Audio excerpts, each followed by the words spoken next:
So, welcome to All Things Plants. It's the podcast for everyone because I know you guys want to know what this is about. So, if you have a run in with a plant in any sort of way daily, these conversations are for you. Like, did you walk past a tree this morning? Did you see one while you were driving? Yeah, so we use this podcast as a way to cross paths with many who celebrate the universe of plants.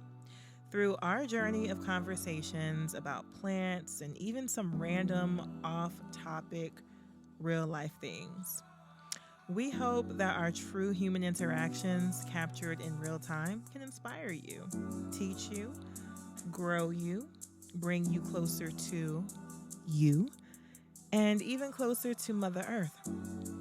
Mama, that's her name. So join our ATP crew as we chat about all things concerning plants and more. See you inside. Miggity, Mike. All right, so I always need you to lead these conversations. I don't know, something about getting on this mic be making me nervous. Nah, you be sounding good when you come on the mic. Awesome. It don't sound like you be nervous. Really? Yeah. Okay. It comes off very natural. Lovely. So That was a good transition with the music. Huh? it was. Perfect timing. So you want to talk about my experience on the fruit journey and talk about I guess explain what the fruit journey is. I know you told me what it is. the fruit journey, FROOT. Mm-hmm. It's a play on fruit. The fruit journey it's a guided journey back to Mama Earth, by way of the consumption of plants. It's leading people. I like it when it's louder. Gotcha. Yeah. I actually enjoy hearing myself now. Yeah? Mm-hmm. Yeah, I had to turn your headphones up. Oh. The vocals were a little too loud, but your headphones were a little too low. Oh, So I okay. had to just adjust it out, just to get the levels right. We good. The professional. Yes, indeed. So, what is the fruit? What is fruit? Yes. What is the fruit journey? Fruit is all about plants, edible plants. The fruit journey is about leading and guiding people back to the elements of nature by way of consumption of plant foods. Okay. That's what it's about. It's really, really simple. Just a guided journey back to Mama. So what's the purpose? The purpose is to allow people an opportunity to see what happens when they get back to nature, to see if they like it. Because a lot of times when people begin to expose themselves to more plant foods in their whole and raw form, Mm-hmm. something about the DNA from the sun to the plant to the body, it causes them to start making different decisions. I agree. It changes you. It changes you. And it's not about me telling people what to do.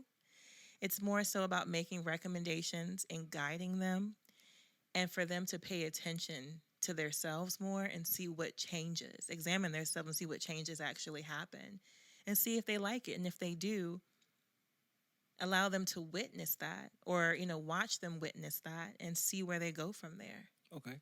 Yeah. So you have any personal goals with the fruit journey? I know the goal. I know you explain what you wanted other people to get from it. Mm-hmm. But what do you want to get from it? What do I want to get from the fruit journey? A few different things. Clarity, peace, Okay. an overall sense of wellness, a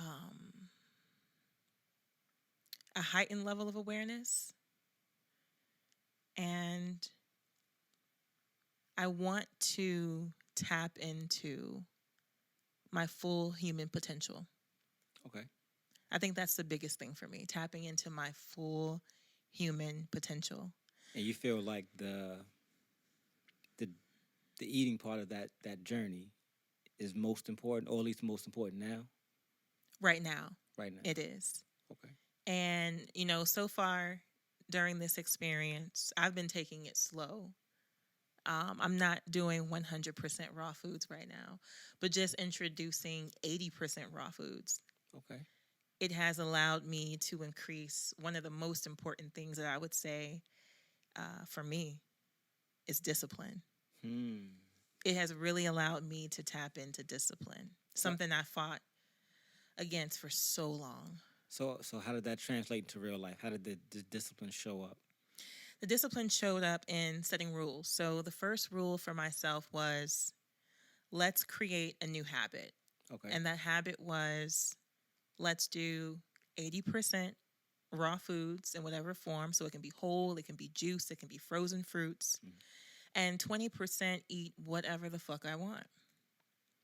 And what I wanted to do is I wanted to witness myself and see, when I had the opportunity to eat that 20%, what would I choose?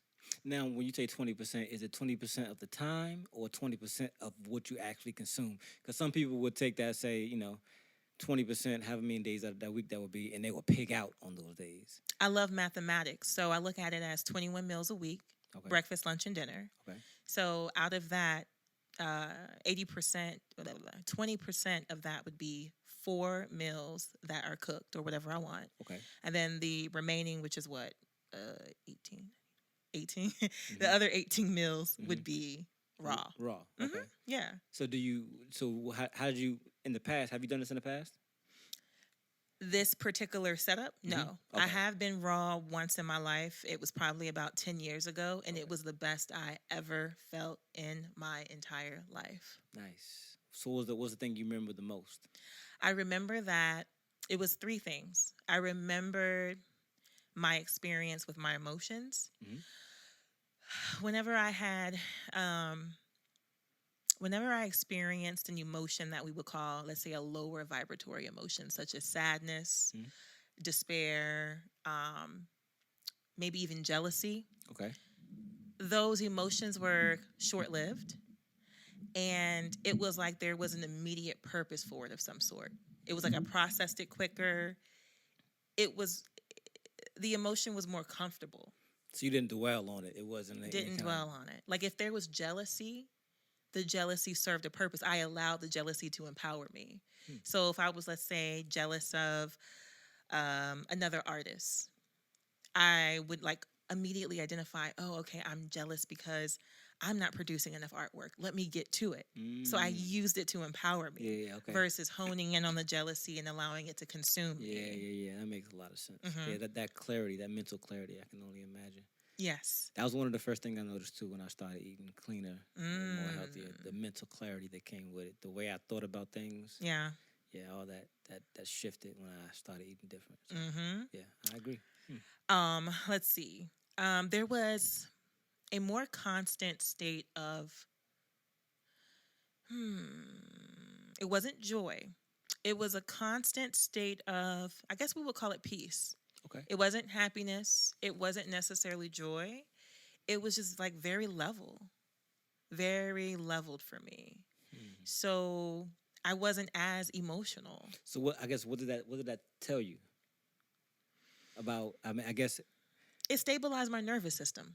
That's what I'll say. Yeah, stabilize my nervous system. The food that you consume and stabilize your nervous system. I would correlate it directly to the food, because as soon as I changed what I was consuming, these changes happened to me. So I would give it a direct correlation. Yeah, I agree. I tell people all the time, the moment I changed my diet, it changed my life. I love that. Period. Yeah. You know what I mean? Exclamation point. You know what I mean? And I tell people, everybody I talk to now, I said, man, you change your diet, you change your life. And most people, it's the sugar and the salt. Yeah. It's one of the 2 biggest things people have a problem with. What kind of salt, though? Just salt in general. Like, people like their food, over salt. Like, put salt on everything. People put salt on everything. Yeah. You know what I mean? You season your food up with it, and then once you cook it and it comes out, and then you put more salt on top of that. You know what I mean? My And grandpa was like that. yeah, you put salt and everything, and then you put the sauce on top of that, which is also salty. Saute. You know what I mean? So, and then a lot of canned foods, a lot of Yeah. processed foods. You know what I mean? A lot of things that last a long time in the cabinet, Yeah. full of salt. You know what I mean? So those things. Yeah. So, but The third thing was my sex drive was out of control. I was horny a lot. I was like, I felt like I was DTF all the time.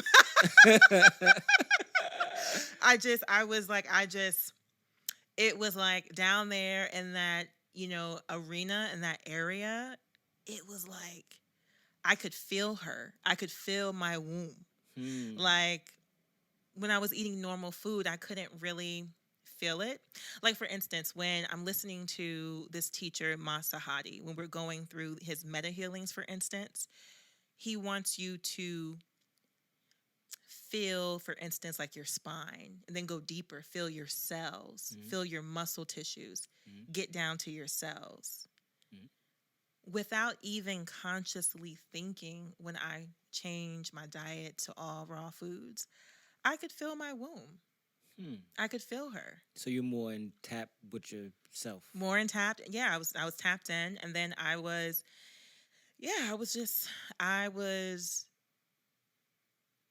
very, I was, I guess you would call it horny. That word is so like, ugh, but it was just like, that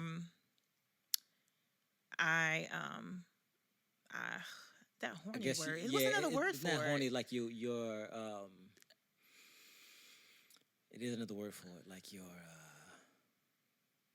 sex drive. Yeah, my sex drive increased. Yeah, okay. That sounds way better. Yeah, definitely. Yeah. Yeah, my sex drive was definitely increased. Which is not just for, let's say, for a lack of a better term, fucking, but being able to transmute that energy and use it for creativity. Okay. You know what I'm saying? Yeah, well. There was still more energy coming from that center. Yeah, it makes a lot of sense. Yeah, so that was really beautiful. So during that time frame, I was full-time college student. I was running a business. I think I had just opened that wasn't then. Not the art gallery, but I was running another business and I was working a full-time job. And I just had so much energy. I did not require 8 hours of sleep. That was too much for me. Yep. I know exactly what you mean. Right? How many hours of sleep are you getting now, normally, on average? Now I get more, which is a good thing for me, because I guess I got to the point I spent too many years only getting 4 hours of sleep. Okay. 4 hours was 3 hours, 4 hours, 4.5 max. That's probably what I would get. But I went years like that. And everybody around me, they was like, yo, you got to stop doing that. You got to get more sleep. Yeah. You know what I mean? And the older I got, the more I started, believing that. Like, you know what? I need to, get more rest. And I've been getting 6, 7 hours now. Okay. You know what I mean? Sometimes 5. Okay. When you get 5 hours, do you feel fully rested? Yeah. Okay. I get 4 hours. I don't need to sleep that long. But it's just that I put myself in the habit of making it a point to get more sleep. Like, you know what I mean? Once it gets so a certain time of night, I'm like, all right, yo, relax. You know what I mean? Get off the computer. I make myself wind down, because I will go and I'll look up and I'm like, fuck, I got to get 3 hours. I got to get up in a little bit. And before, it just doesn't bother me at all. Just like, all right, it is what it is. But now I'm like, all right, let me get a little bit more sleep. You know what I mean? Yeah. But yeah, 4 hours is all I needed for a long time. And then once I started eating, my eating habits changed. Okay. The 4 hours was really enough. It was really like I was good. I'll pop up. So I'm going to assume, let's see if I'm right. I'm going to assume this is when you got even cleaner with the foods. You needed less sleep? Yes. Okay. Yes. I needed, the 4 hours, like it fulfilled me a lot more than it was in the past. Like I would wake up after 4 hours before I was eating better. Yeah. And I would still get up and get going, but it was like, it took me a little bit longer to really get chugging. It took me like good 30, 40 minutes to really get moving. Yeah. When I start eating cleaner, 4 hours, I jump up, I'm out the bed, and I'm out the door. So what does a day of clean eating look like for you, Humble? Fruit, nuts. Break it down for the A people. lot of What water. kind of fruit are you eating in the morning? I switch it up. Sometimes I do raspberries, blackberries, blueberries, strawberries. Um, Depending on what season it is, I do mango sometimes. But just I like cold, fresh fruit. I like my fruit cold.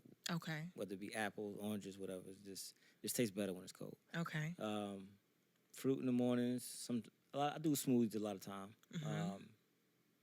And that's when I put like chia seeds, flax seeds, try to get all like the little grains and sea moss, and I put extra fruit in there. I put vegetables in there, spinach, Okay. kale, stuff like that. So when you make your smoothies, quick, let me let you finish. Go ahead. Yeah, then nuts. I usually eat a lot of nuts throughout the day. Pause. I eat like almonds, cashews, walnuts, pecans. I like almost all of them except peanuts. I don't really like peanuts. Got you. Cashews are lit. Yeah, for sure. Pistachios. I like them all. Okay. I usually have a trail mix usually with me most of the time, and cranberries. Cranberries is the little bit of sweetness I need to like really make trail mix, like, you know what I mean, my snack throughout the day. Yeah. A lot of water. Okay. Usually try to drink between a half a gallon and a gallon if I can. Haven't drank a gallon of water in a day in a long time. What type of water do you prefer? Spring water. Okay. Yeah, that's usually what I get. Nice. Yeah, a lot of water, black coffee. Okay. Espresso or coffee brew? I switch it up. Usually I do espresso. Okay. Usually I like to just get it done. Let me get a triple shot. Boom, bap. Little ice cubes in there, cool it off real fast, and swallow it. Chase it down with some water. Yeah. Get that caffeine trip over. Yeah. Yeah, I don't really. Sometimes I sip. Sometimes I'll get a cup and I'll sip. You know what I mean? But most of the time I just. You ever did the Americano? That's just espresso with water, right? Yeah. Yeah, essentially what I do. Because if I don't get ice in it, I'll just drop a little water just to cool it off. Word. But usually I don't sip my coffee. Okay. I just get it down because I want the effects. It's all about the caffeine. Yeah. Do you sweeten it? No. Okay. Black. Straight black. Period. Okay. Full stop. Got you. No sugar, no nothing. Straight up. No syrup, no nothing. Take it to the head. No nothing. And then, but lunch is usually just vegetables. I don't eat no meat anymore, so. Okay. Vegetables like a salad or something like that, grains. Then usually dinner, same thing, just vegetables. Usually I saute my vegetables up for dinner. Okay. Usually lunch is usually raw vegetables most of the time. Okay. Like a salad or some sort. Then usually I just saute my vegetables up at night. Do you do a water saute or an oil saute? Oil. I use a lot of olive oil. Okay. Yeah, I use olive oil. Nice. Every once in a while, I know sesame seed oil. Seed oil is really bad for you, so. Oh, really? But I like the taste of sesame seed oil. Okay. I like cooking with grapeseed oil every once in a blue. I just know how bad seed oils are. You know Is what I it mean? bad? Is it bad when it's cooked, or is it bad just because? I think it's bad just because, but don't Okay. quote me on that. When I digested the infant, when I used to use it a lot. Yeah. Then I got in the habit of like trying to check everything that I use. Like, let me just actually check what this. I know this seems healthy. Grapeseed oil is better than vegetable oil, but let me see what this shit really is. So when I researched it, seed oils are just really not good for us in general. So That's I just pull back. interesting because grapeseed oil is one of the oils that is a lot of alkaline. Chefs or alkaline people who follow the alkaline lifestyle from Dr. Sebi. They say grapeseed oil is an approved oil. Yeah, I think you can use it, but there is something. I wish should probably look it up, but there's What are we looking at? Let's Google it. seed oil. Okay. Like are seed oils harmful? And maybe it is just cooking. Maybe it is that is not good. Yeah, because just cooking. like I know with olive oil, because I'm really particular. Excuse me, I'm really particular with the oils that I use. So a lot of times I'll use organic olive oil, and I make sure it's single source, where the olives came from one particular vineyard. I don't know if it's called a vineyard or whatever you call it. Well, olive grow on tree. Yeah, I think olives grow on trees, so it wouldn't be a vineyard. I have no idea. Because a vineyard is when things grow on vines. Yes, yeah. So not a vineyard. Not a vineyard, but it's single source from one, farm. Let's just say that. Yeah. And I have to also make sure that the oil has a high polyphenol content. It's like antioxidants in the oil. And I only go for the oils that have the polyphenol content marked and labeled on the bottle, so I can know like how much per gram. Teaching me something today. Yeah. 'Cause I never dug that deep on. I just know that I don't fuck with, vegetable oil and the seed oils and shit. But I guess when I fry food, I do. Whenever I do eat seafood, if I want to fry something in peanut oil, I don't know, something about cooking fried food in peanut oil just tastes way better. Yeah, from the culinary aspect. Yes, I don't know what it is, but it just tastes way better. So that's what Chick-fil-A uses. Yep. That's what they fry their chicken sandwiches in. Mm-hmm. Yeah, shout out to Chick-fil-A too, because they're releasing a fried cauliflower sandwich. Boo. They're running a pilot. I don't like it. Have you tried it? No. I mean, I'm not saying that I don't like the sandwich. I don't like, what I'm talking about is I don't like when these fast food places try to, I get it. It's not, I guess I don't like it. It's not the right term. Do I smell a hater? Yes. Ooh. I think, I just like Burger King selling the Impossible Burger. Yeah. You know what I mean? I'm just like, what about it? I ain't really with it.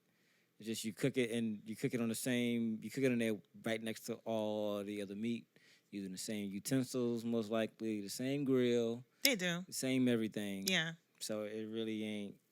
But it made a lot of plant-based people happy. Like, I'm a part of some groups. Mm-hmm. Now, I wasn't purely impressed because Mm-hmm. I already knew, when the Impossible Burger dropped, I did my research. I saw that it was, high in soy, super high in estrogen, super, super high. That's and, exactly. People will battle, and I'm not here to go back and forth with you. If you have your thoughts and feelings, that's fine. Mm-hmm. But however, from my research and understanding, estrogen is just, we don't need that much. It had such a high level of it. Yeah. But just fast food. Just I'll turn that thing up. But there were a lot of people who were very happy that they now had an option when they were just on the road. Yeah, but it's just bullshit. It's just it just, I guess, it's tainting the perspective of what this vegan food and healthy eating is. For sure. And that's why I say boo. Because then people will be like, oh, I'm eating healthy. I get I eat a Possible Burger from Burger King instead of the real burger. And they use that justification to... And it's not better. You're actually better off, most likely, really eating the real hamburger. I mean, it's fucked up because the cow has to die, and the cow is definitely a sentient being, animal. The mamas cry when the calves are taken away. So it's fucked up for me to say that. It is.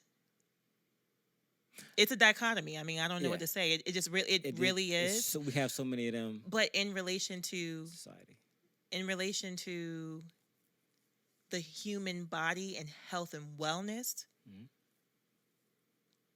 the Impossible Burger isn't better than the meat burger because it's processed. But that's my point. That's why when I say boo, it's because of that same thing. Because we know what real healthy food is. And when you start tainting that pool, it's just, you know what I'm saying? I don't like it. And Chick-fil-A getting into it is kind of like, come on, man. I like what Chick-fil-A is doing, though, because they're actually using a whole plant food item. They're not taking the cauliflower and taking out extractives of it. Like, they're not doing a pea protein, like an isolate. They're not doing an isolate. They're actually using a whole food item, dipping it in a batter, and then frying it. So for me, I respect that. What's the batter? The batter, I don't know what it is. I'm just going to assume, because I don't know if it's going to be vegan. I think it's vegetarian. So I guess the batter would be, whatever they use on the chicken, maybe the egg and the flour. Okay. Right? But I like the fact that they're actually using a whole food item, which is a huge deal. It's not a processed Impossible Burger. I agree, but it's just, to me, it's just Chick-fil-A is the high end of fast food. Humble is not sold on the bullshit. Nope. but it's still fast food. You know what I'm saying? It's still fast food, and Yeah. we understand that in order to make the food fast that way, and to have that amount of turnover to give out these chicken sandwiches all day consistently, you know what I mean? It has to come from a process level. All that fast food shit is like that. Mm-hmm. So it's all it's not. I can't say it's all bullshit, but it's not the healthy shit for you. And you know what I mean? Chick-fil-A's getting in, they just the top. They the same family as Burger King to me. They just stay at the top. They just the fancy version of a Burger King. But a cauliflower patty versus an Impossible Burger, Yeah. literally a whole plant versus a. But everything else you get on besides that piece of cauliflower is probably gonna be bullshit. Between Okay, the batter, bread. The bread is processed. The bread, the batter, the fries, the drink, everything that comes along with that. So the only healthy thing you got in that meal is a piece of cauliflower, Okay. and they're presenting that as a healthy meal. No, they're not. Well, No. well. So when they come out, it's like, hey, you guys, we got this new cauliflower thing. It's with the like celebration of, hey, we have a healthy choice now. No. What do you think it's for? They're promoting an option for those who don't eat meat. It's not a healthy option. They have their healthy options. They have like their low fat dressing, their sugar-free lemonade. You can get a side of fruit or a side salad versus a French fry. They promote that as something that's healthy. I can't go. But from what I've seen, they haven't promoted this as a healthy version. They're just saying, hey, if you don't eat chicken, we have a non-meat alternative for you. So come eat some of my other bullshit. So we'll take the meat out and give you a piece. I'm going to try that shit. I might try one day too, but still, I ain't going. I ain't going. Now, so, but you know, it's a journey for people though. Some people slowly transition. Yeah, I was a slow transitioner. Yeah, so sometimes these foods are helpful to help get people away. I agree from the meat. That part I can't argue, and I agree 100%. It's a stepping stone for someone on the route that way. Yeah, because we're not there anymore. You know, that was where we were back then. But when we tap back into that old version of ourselves, like, yo, that's helpful. Yeah, now that part I give you that. Yeah, for sure. There's value in that part. Mm-hmm. But you know. Yeah, it's definitely not a health food, but this is why the fruit journey exists, because I want to guide people to what real plant foods are. Right. You know, taking it back to the fruit journey. Mm-hmm. That's one reason why it does exist for sure. Mm-hmm. So I did Google are seed oils toxic, and I landed on a website called zeroacre.com. It's a blog. Okay. What is it? And just looking at it from the article at a glance, it says industrial seed oils were invented when there was no meaningful health regulation. Then they became increasingly popular based on flawed research, suggesting they were heart healthy. In the intervening 100 plus years, numerous in vitro cell studies, animal studies, human clinical trials, and observational studies have demonstrated the toxic effects of seed oils and their byproducts created during heating, something I spoke about earlier, the heating aspect. Yep. So just to pause on that, like when I'm dealing with my olive oil, like for instance, like one thing that I will do is, like I love making a pasta dish. So I used to, you know, toss my mushrooms and vegetables in the oil and cook it, and then toss it with the pasta and cook the pasta with the oil and put the sauce in there. But now, instead, I would do more so of like a water saute for all my vegetables, then toss it with the tomato sauce and the pasta, and then drizzle my high-quality olive oil, which I paid money for all the benefits, and I would drizzle it on top when it's done. And the flavor is more robust, and the polyphenols aren't being damaged, because at the end of the day, fat is fat. That's one thing I've learned through some research last year. Fat is fat. It doesn't matter if it's an olive oil, corn oil, coconut oil, soybean oil.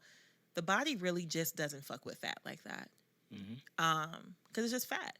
But if you are going to take it in, it's like, how can I consume it in a way where I get the most benefits from it? Yeah. And I found you do that by not heating it. But let me go back to the blog. So, while there are a few possible benefits to seed oils, such as vitamin E, low amounts of omega 3, ALA, and reduction in cholesterol, according to some studies, these properties are not unique to seed oils and don't outweigh the potential for harm.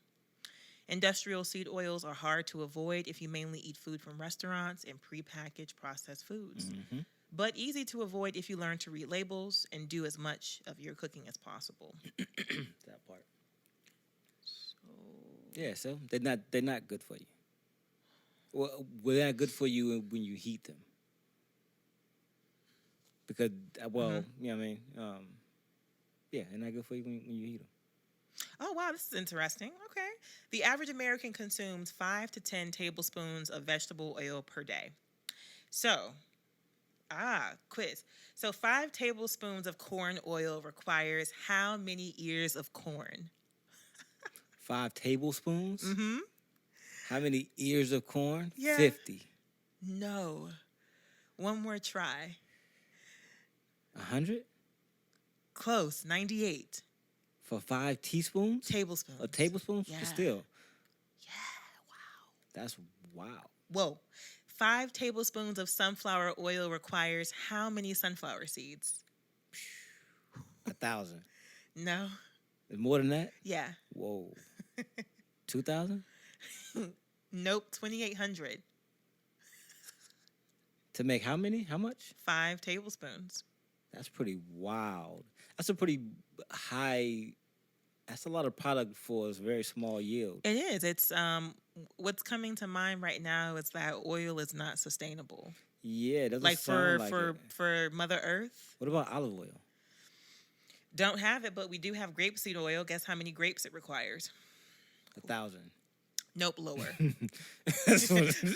Aim high. 200. Nope, 625. That's a lot of grapes. That is a lot of grapes just for that small amount. Yeah. So when all those bottles in the grocery store. So how are they growing all these grapes? Because if we're consuming it, we're wasting it, and we're making oils out of it. Where's all this food coming from? The shit you think about, right? Yeah, where is it stepped on oil? It has to be stepped on. What do you mean stepped on? Like mixed down with something to stretch it. You know what I mean? Like, you know, when you add baking soda to your Coke to make, you know what I mean? Now you got more of it. You know what I mean? You went from a key. We could use any other example.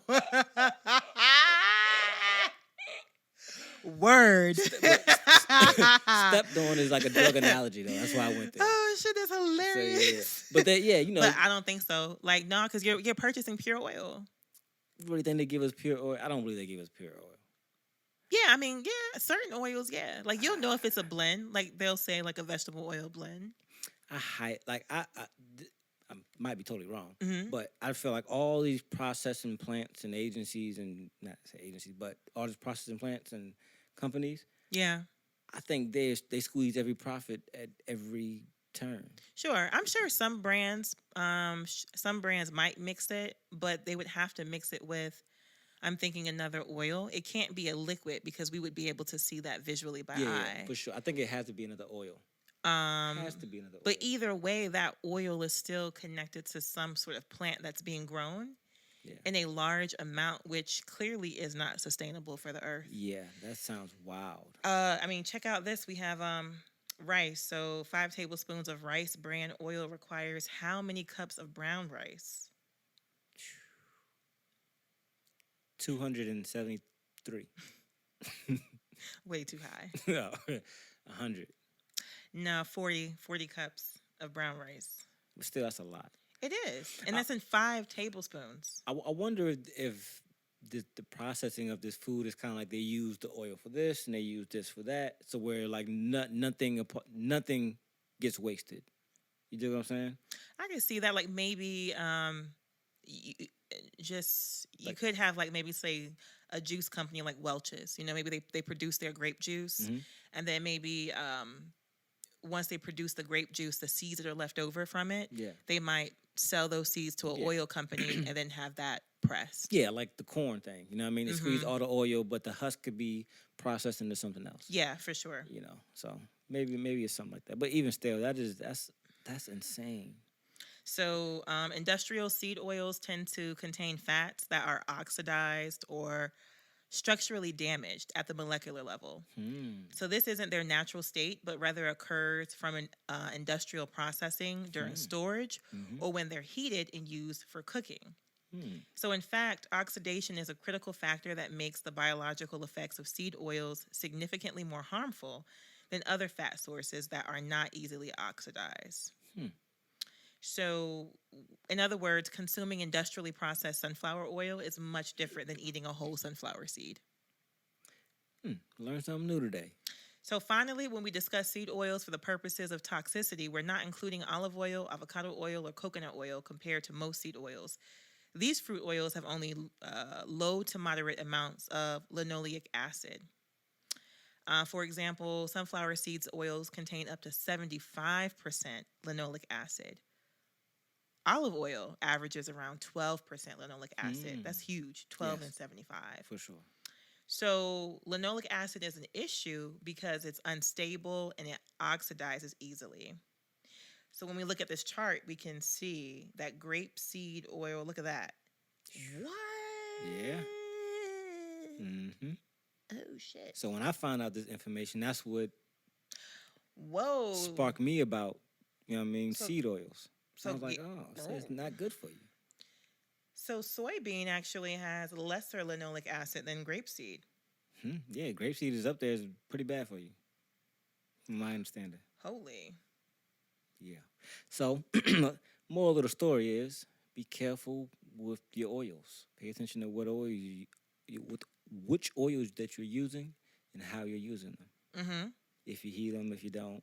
Yeah. You know, and the seed oils. No, understand. Just know what you're putting in your body. Know what you're putting in your body and experiment. You know, see what your body feels like when you're not taking in oils or taking in as much. Yep. Just, you know, you don't have to take someone else's word for it. Experiment. Yes. Listen to your body. Vegetable oil doesn't sit well with me anymore. Okay. If I eat Pringles or certain type of chips or anything like that, that has, I get sick. I get, you know what I mean, that icky feeling immediately. Yeah.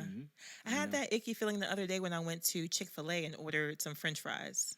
It was like, yeah, I could feel it. I could feel almost like the oil like sticking in my vessels and not moving along like it needed to. I was like, get out of me! Get out of me! It's crazy. It's crazy what happens when you change your eating habits. How your body responds to the bullshit. You know, for lack of a better term. And you're very aware, and that's also another thing too about the fruit journey, and focusing on eating more plant foods. And maybe you can attest to this too. You are more connected to your body. Yes. Absolutely. And it's almost as if you have an innate knowing when your body starts acting a little funky. You're like, okay, I think it was because of this. Yep. Super in tune with my body now. So when I eat something, I know exactly what it is. Yeah. Or if I feel a certain way, 8 times out of 10, I know exactly why I feel that way. I know exactly what, it could usually happen pretty fast. Yeah. If I'm going to get a headache from something, it's going to give me a headache pretty fast. I'm like, oh, yep, that gave me a headache. Yeah. Don't need to eat that no more. So, yeah, I'm super in tune with my body now. Does gluten give you a headache? No, but I'm not really a gluten, Right. But I eat very selective food at this point. It's either vegetable or grain or fruit. Yeah. Love it. Period. Love it. So, yeah. Very little processed food. Every once in a while, I go on my little binges where I eat cereal or chips. Or, Honey bunches of oats. But nachos. I eat nachos, but I do a lot of vegetables. Damn, nachos sound good. But I do a lot of vegetables on my nachos. But I also am aware that the chips processed. So what do you put on there that's like cheesy? I don't usually put nothing cheesy on there. Every once in a while, I might drizzle some mozzarella, maybe. But I don't need cheese for because I put a lot of stuff in my nachos. Tell us what Humble's nachos are like. let's see. What did I start? Onions, mushrooms, peppers, banana peppers, spinach. I usually sprinkle some kind of grain on there. Fresh vegetables on there. Tomatoes. What else? Let me think. Hummus, cabbage. Mm-hmm. Um, sheesh. What else? Cilantro and all those fresh little herbs and Let's shit go. like that. Let's go. Yeah. Mm-hmm. What else do I put on there, man? I don't know. I usually pile it up. Yeah. I pile it up. It'd be a lot of stuff. Mm-hmm. It'd be more Nacho vegetables. Supreme. Yes, for sure. It's way more vegetables than chips. Okay. Yeah, I mean, for sure. You ever tried like a plant-based cheese sauce? Yeah, I've tried the vegan cheeses. It's okay. On nachos, it works because it's so much stuff Yeah. that it's not like a singled out taste. You know Yeah. what I mean? Like I don't, and usually when I eat nachos, I usually try to eat the stuff I don't like to eat, like the healthy stuff I don't like to eat. Like I'm not a fan. I hate Brussels sprouts. Oh, okay. But I will chop them up on nachos because you really can't taste it. There's so much other Right. stuff on there, you know what I mean? That Yeah. really can't taste it. But I know Brussels sprouts are good for you. Okay. There's certain things like beets, I know they're good for you.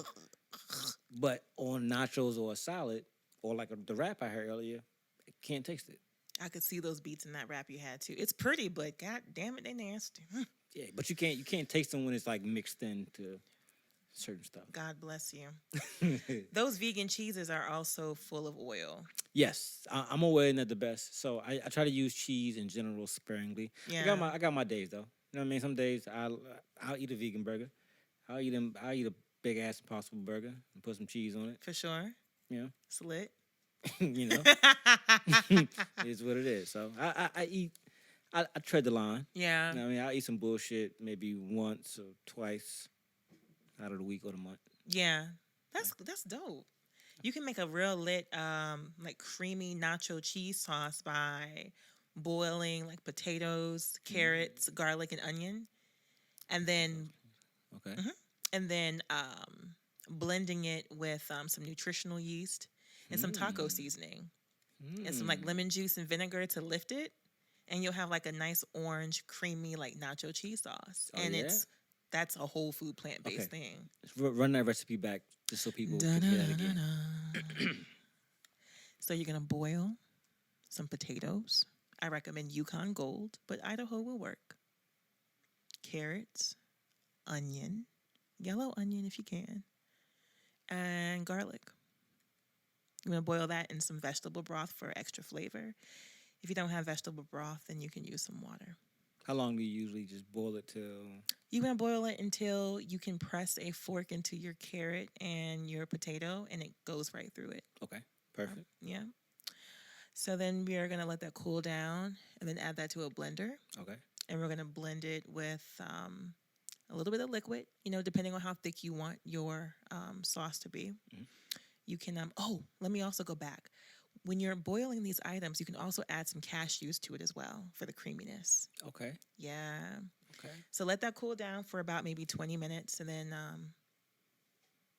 put it in a blender and blend it with some salt, if you choose, some nutritional yeast, and then you can do lemon juice or vinegar to lift the flavor. And then for the nacho flavor, add your favorite taco seasoning. Okay, I'm gonna try that. Yeah, and that's a plant-based option if you don't want to do, the processed cheeses. Yeah.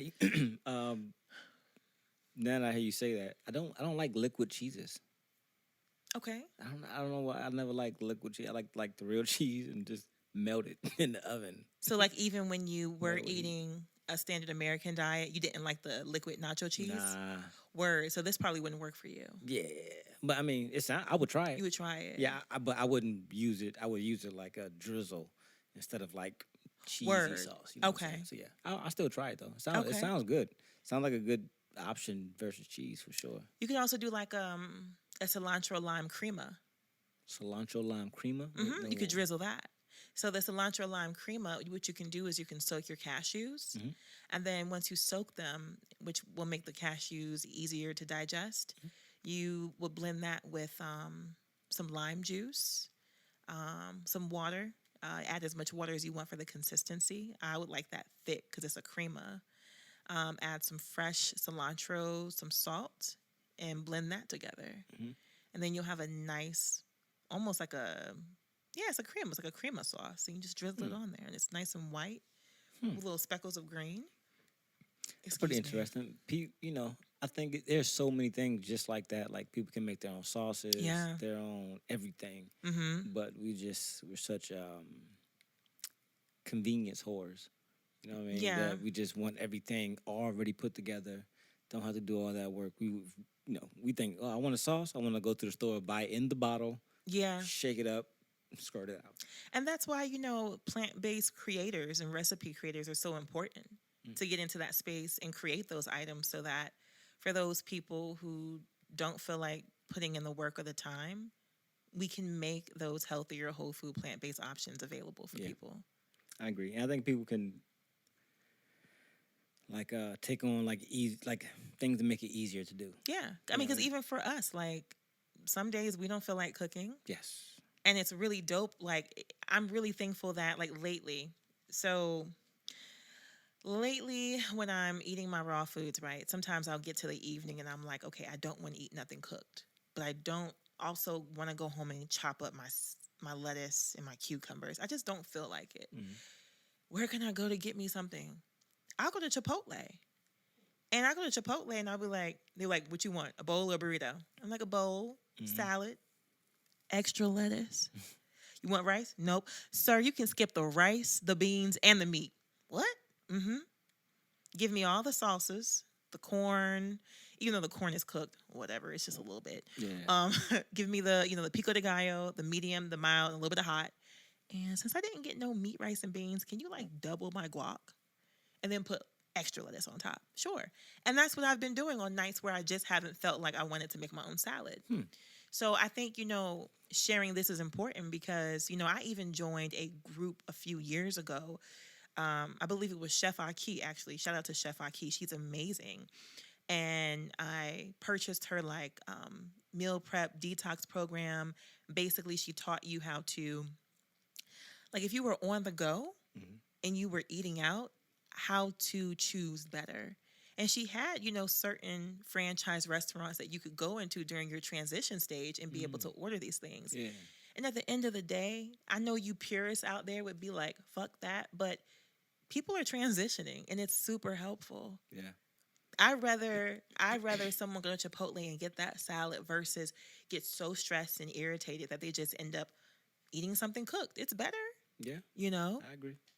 Lesser of the two evils. So Chipotle is what? I don't like Chipotle. Mm-hmm. I was about to say a real hater comment. I had to stop myself. Yeah, Chipotle is garbage. Garbage. Okay. I ain't really garbage. But you know what I'm comparing it to? Mezza. Mezza, flavor-wise or health-wise? Option-wise. Health-wise, taste-wise, everything. Mezza is lit. Yeah, Mezza is like Chipotle on crack. It is. For sure. Because Chipotle got lettuce.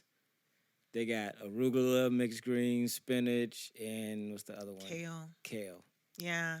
Just that alone right there, when you compare those two in greens, it's kind of like, all right. But you also have Mediterranean and then Tex-Mex.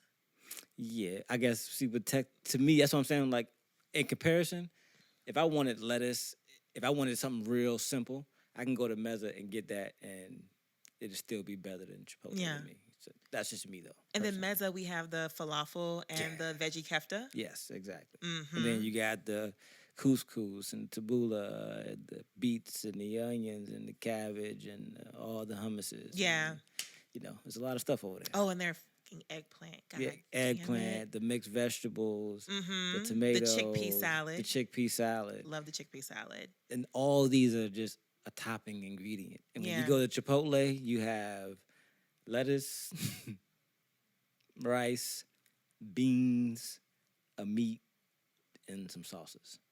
Yeah, shout out to their vinaigrette, though. Like, the vinaigrette literally makes their salad. Without the vinaigrette, I'm like, hell. And I actually got really pissed the other night because I went to Chipotle and I said, are y'all out of anything tonight? Mm-hmm. Before I ordered my salad, are you out of anything? Mm-hmm. No, we're good. So I make my whole salad, get down to the end. I'm like, okay, 2 dressings. Oh, we're out of dressing. The fuck? What the fuck do you mean? I just, oh my God, yo. That's why you gotta stop going to Chipotle. And I was like, yo, I apologize about my outburst, but I just got pissed. Oh, you said that out loud? Yeah. She was like, ma'am, I apologize. I was like, yo, I really like your dressing, but whatever, yo. Just give me the salad. See, I get cilantro vinaigrette from Meza. They have cilantro vinaigrette there. They do. The garlic is really good too, but only a little bit because it's so spicy. Yeah, it's very heavy on the garlic. Very heavy. So she started going, she's like, no, a little bit, ma'am. Yes. I don't even get it no more. I used to get a squirt of it, and I'm like, you know what? I'm cool. Because every time y'all put like a little bit too much of a squirt, and I got to smell that shit in my nose for the rest of the day, I'm cool. Yeah. The tahini is really good there. Yeah, I don't like cucumbers, so I can't rock with it. But yeah. Tahini, cucumbers are not in the tahini. It's white and look like. It's made with sesame seeds. It's ground up sesame seeds. I thought tahini had cucumber in it. You're thinking about tzatziki. Tzatziki has dill and cucumber. Okay, yeah, not that one. That's gross. The other one you're talking about is a white one? It's light. It's not white. It's kind of like it's pale, but it's not white. It's made with sesame seeds. Maybe you can try it. Nah. Okay. Oh God. I've tried a lot of those dressings there. Okay. And there's only like 3 of them that I really like. You know what I mean? Okay, Cilantro word. vinaigrette, the other red wine vinegar shit. Yeah. The garlic one, and I think it was one more maybe, but yeah, cilantro vinaigrette. Or I just get no dressing at all. Word. They have enough ingredients there that you don't really need to get dressing for. Real G shit. You know what I mean? So yeah, Real G. You got hummus and tomatoes and everything else gives it the watery it needs. You know what I mean? So yeah, and I get all the greens in mine. Okay. I tell her, hey, give me all of them. They're like, all of them? Yeah, all of them. All of them. Give me the kale, arugula, spinach, and the mixed greens. Mm-hmm. You know, mixed greens kind of, man. It's like the lettuce. It's just something about lettuce. I'm like, lettuce is just. You need the crunchiness in there too, the kale.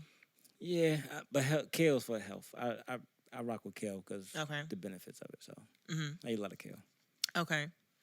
Kava is also another place you can go to get like something quick and good. I don't like Kava. Okay. It's not a bad. I mean, not to say that. It's just that every time I went there, the customer service was ass. Okay. Every time. The one in Newport News? Different states. Every single time they don't have stuff. Or it's just every time it was just something in every single one. Or it just didn't taste good. I'm like, you know what? I'm off Kava. Wow. Yeah. Damn. I tried the one in Newport News. I'm like, this ain't it. Really? Yeah. I enjoy the one in Newport News. Now, my only hang up with them is that they don't make their falafel the traditional way. Meza does. So Meza's falafel is gluten-free, and the traditional recipe for falafel does not include wheat flour. Oh, and they put wheat flour in Kava? At Kava. That's why their falafel has more give and it's more chewy. So that's the difference. So that's one thing I don't like about it. But it still does taste good. But their garlic cream sauce, you probably wouldn't deal with it because it's white. But the flavor, white and creamy. Yeah, white and creamy, you know. But see, I love creaminess. Like, so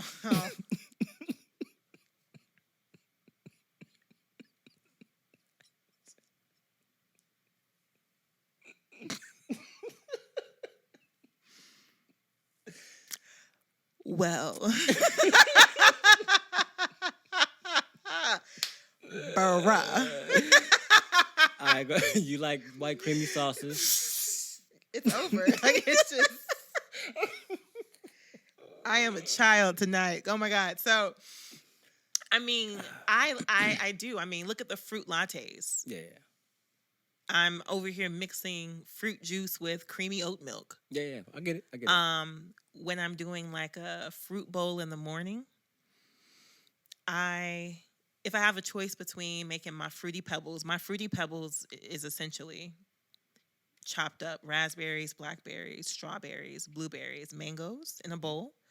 I have 2 choices: coconut water or coconut milk? Okay, yeah. I'm choosing coconut milk. Yeah, I'm more of a coconut water guy. See? Yeah. Water boy. Water boy. Milky girl. I won't even try that one. But that's just who I am, Yeah, for sure. I get it. Nah, I drink. I mean, I'm joking and stuff, man. But I do prefer coconut water over coconut milk. But I do use milk. I use oat milk sometimes and coconut milk sometimes for the smooth, just to switch it up, Right. just to have different consistencies. You know what I mean? Like whenever I use bananas, I like to use milk instead of water. Yeah. You know what I mean? It's just the consistency. It just tastes like ice cream almost. So. Oh God, banana ice cream. Yeah. That's what they call it. So I do use white milky stuff. It's just white and milky. just not often. I think people just like it. Like, coming off of a standard American diet, being able to create creamy dishes for people, people fuck with that. Yeah. Heavy. So like back to the fruit journey, like how that's, how that looked. We was talking about it's an 80-20 split. And we were talking about, did you ask me what the benefits I've received thus far? Yeah, we talked about what benefits you were looking for, what the benefits of other people. We've covered a little bit. Yeah. So one of the things that I've been doing it for what? I'm on my 4th week. Okay. So in doing this, it's we're focusing on more than just what we're eating. We're also adding other elements because it's mind, body, and soul. Okay. So what I've also done is I've said, okay, we're going to do 1 yoga class a week. Because what we're doing is, this is for me personally, when you do the fruit journey, look at where you are in the beginning and how can you enhance that. For me, my base level really wasn't much. I mean, fitness was kind of like null. I would do it every now and then. And I'm looking to get a better baseline for myself. Like, what is that baseline that I fall back to naturally and it's on autopilot? Like waking up in the morning and brushing my teeth, that's on autopilot. So how can I get these other things on autopilot? Yeah. So we have an 80-20 split for the food, and now we have 1 yoga class a week. And then on top of that, we're also focusing on asking ourselves daily, how did I make myself proud today? A daily question. How did I make myself proud? That's dope. And through this process, one of the biggest changes I've noticed is my awareness of my mood and my ability to shift my thoughts when I am smoking cannabis. So that's where this conversation is going to go next, into cannabis. So in the beginning of the year, I had took a break from cannabis, and I was really fucking with my personality, like just really loving who I was in my sober state. And in my past, I have dealt with,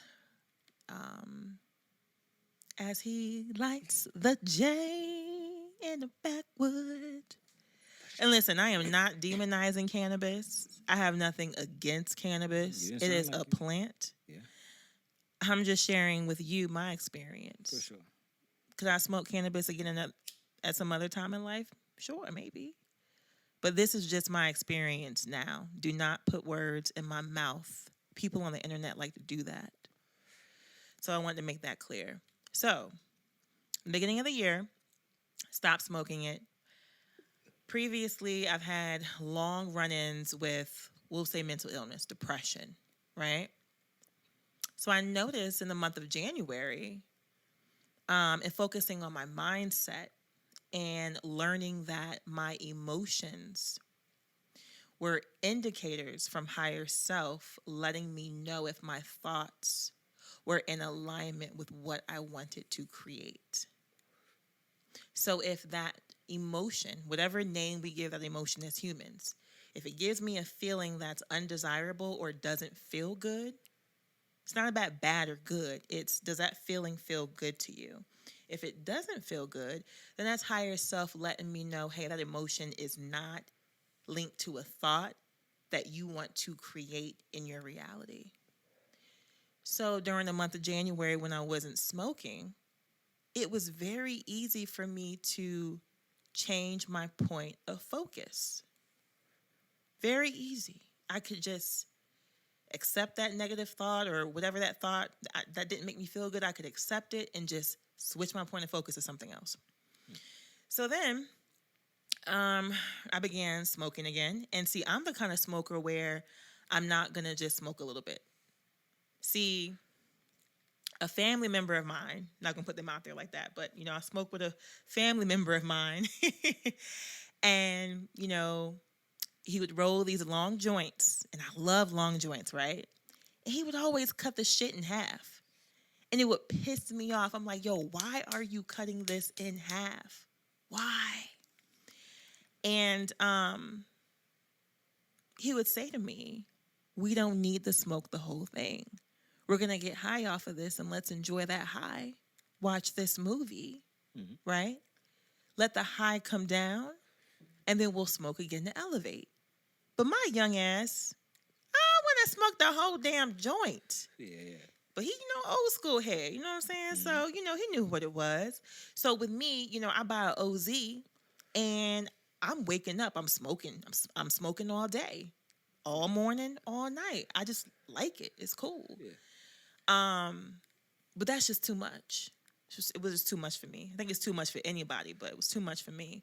So I buy the OZ. I start smoking again, and next thing I know, the ability to shift my point of focus had slimmed down significantly. It was so difficult. It was as if the momentum to the negative thoughts was like going 90 miles per hour. And it was so hard to shift that point of focus to something else. Interesting. Yeah. So that's what made me say, I think I need to chill. And then I'll also notice too that I didn't really care for my personality much when I was smoking.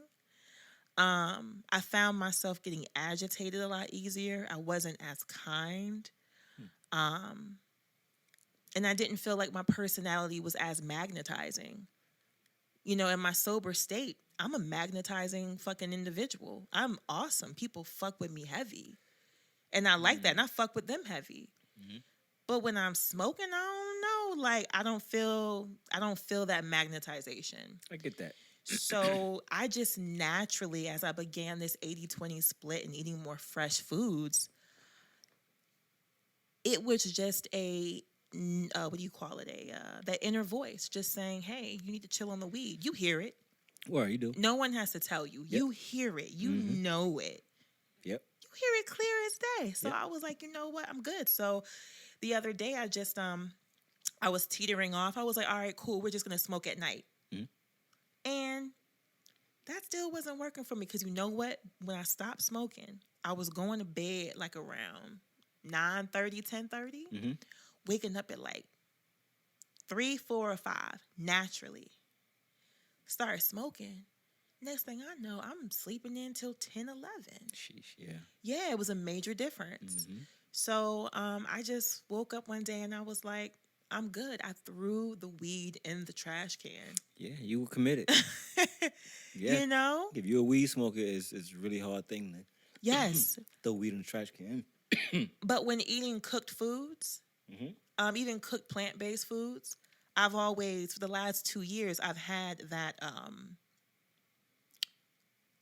voice in my head that would say, you need to chill out on smoking. You need to chill. Yeah. When I spoke to my Madre Luna, my psychic or bruja I go to, I even had a conversation with her about it, about letting it go 2 or 3 years ago. But it wasn't until I started consuming more light foods, the whole foods in their raw form, that allowed me to really just say no. Yeah. With joy. And that is the difference. Yeah.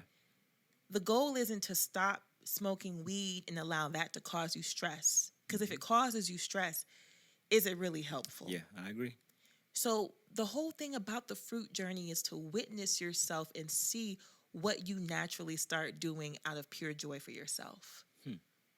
Well, I'm definitely interested in watching and being a witness to the journey. You know what I mean? And being, you know what I mean, on the front line with you, kind of relaying this information to the world. You know what I mean? Yeah. As you get it out to the world and let them know what you're going through and push this information out, I'm excited. Yeah, what I mean? thank you. Thank you. Yeah, for sure. It should be a good journey, good trip, and good growth. Yeah, Looking forward to it for sure. for sure.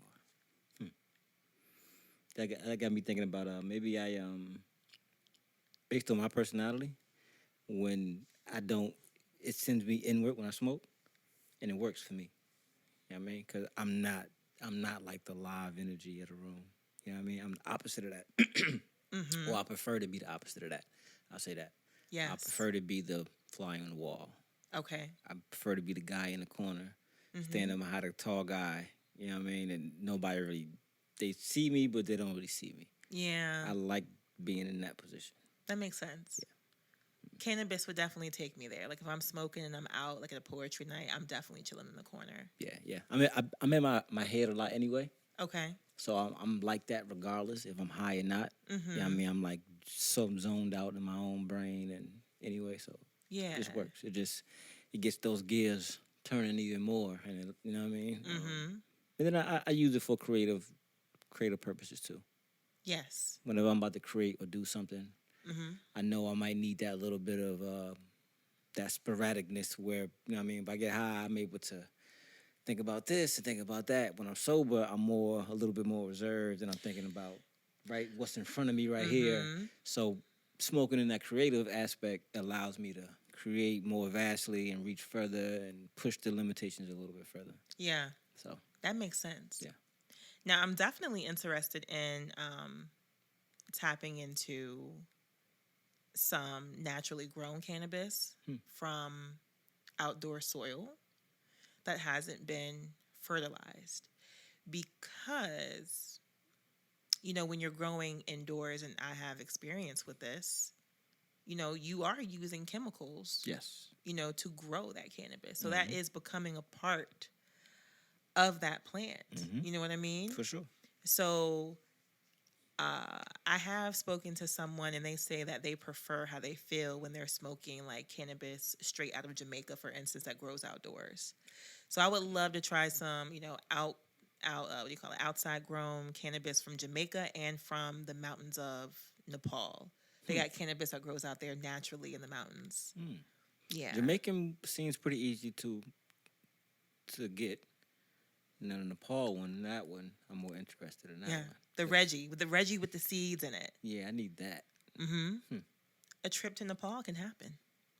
It can. Where's Nepal? Dang, good question. I don't even know where Nepal is on the map. Let's see. Nepal. Yeah, I'm down. I'm down for a trip to Nepal. Let's go. It's a country in South Asia. Even better. So I really explored South Asia like that. Is it by Taiwan and is that South Asia?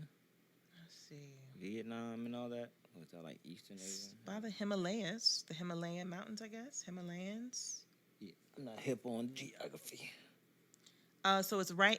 So it's in between China and India. So China, Tibet, then you have Nepal, and then India.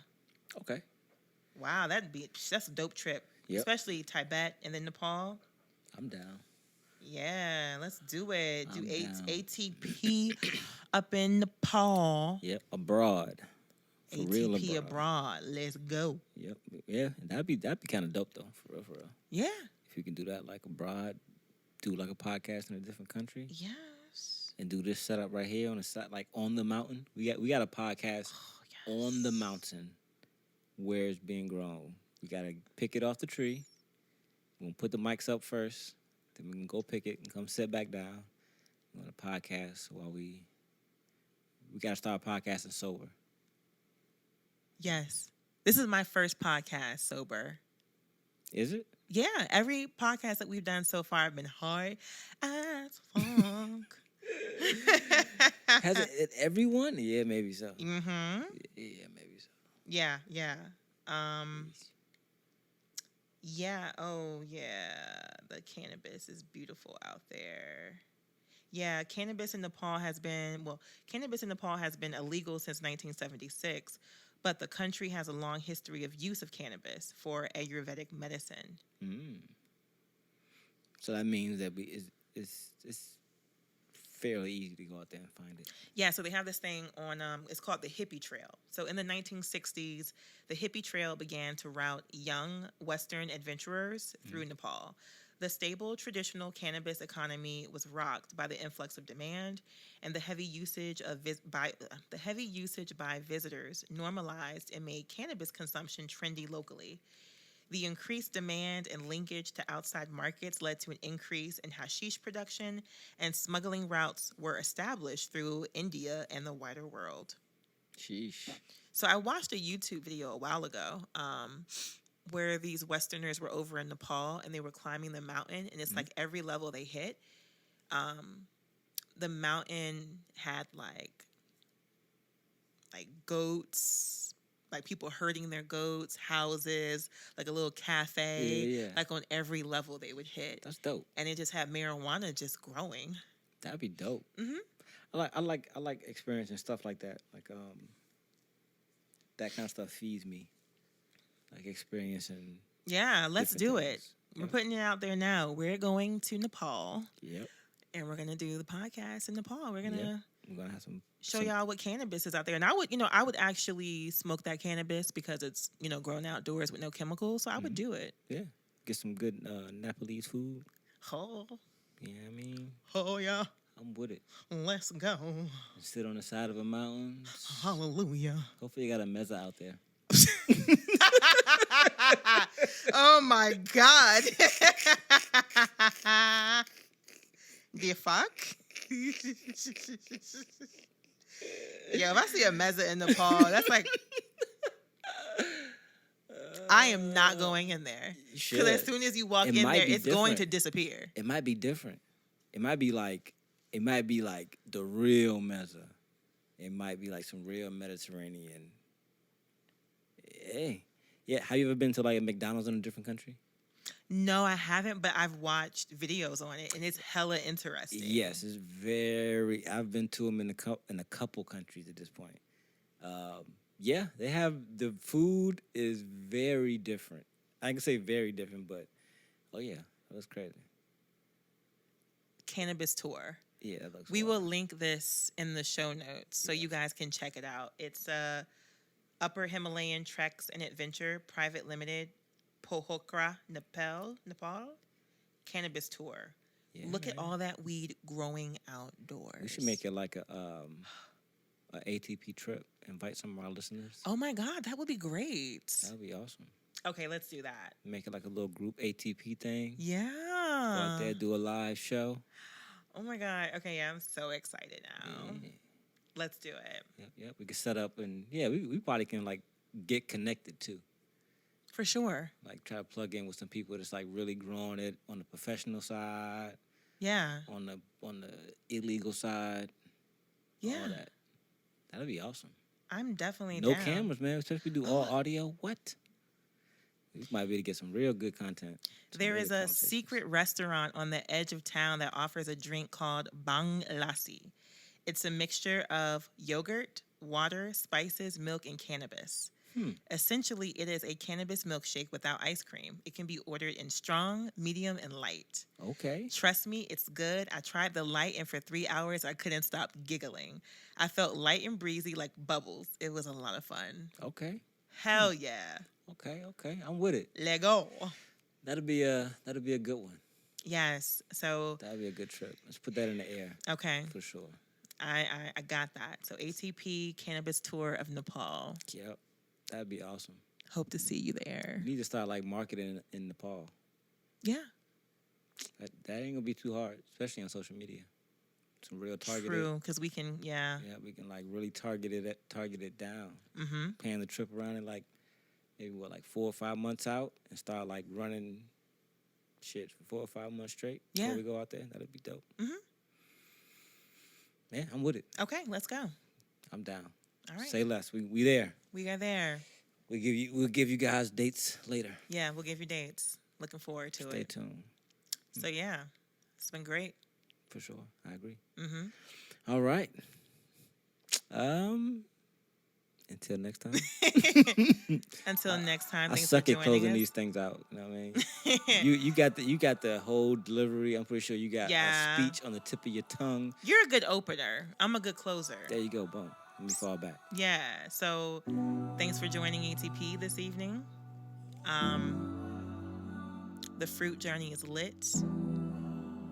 Can't wait to see you on the fruit journey. In the meantime, eat more fruit. Eat more fruit and see where that takes you. Pay attention to your body. Pay attention to your soul. And pay attention to your thoughts. They're speaking to you. With love and blessings, Elle and Humble are signing out.